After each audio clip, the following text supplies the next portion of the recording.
Hollywood had never done Los Angeles justice. Filmmakers didn't give my city the same attention that they gave New York. They shot the beaches and the traffic, and they loved panning in on the Hollywood sign. But from the bedroom windows of Los Diablos' royal suite, I could see the beauty the movies passed over.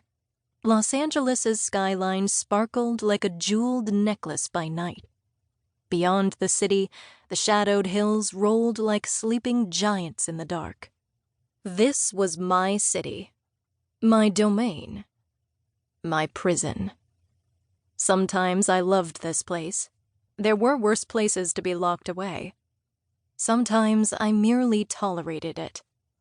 Lately, my relationship with Los Angeles had become even more confusing than ever. Like everything else that had been confusing me lately, it had something to do with Lilia Cage.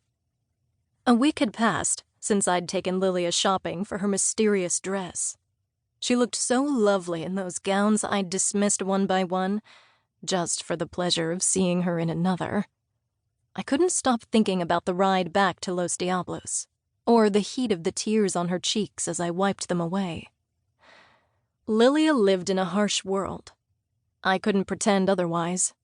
I and my kind had helped make it that way. From the earliest moments, humanity had known desire. Food, water, security, love. Everyone always wanted something. And whenever there was something to want, there was always someone who only wanted more, more, more.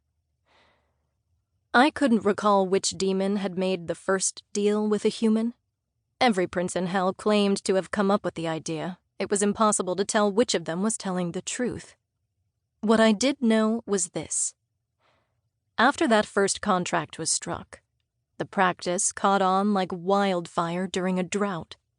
Consuming the soul of a human increased a demon's power, and there was never any shortage of humans ready to offer themselves up to fulfill their deepest desires.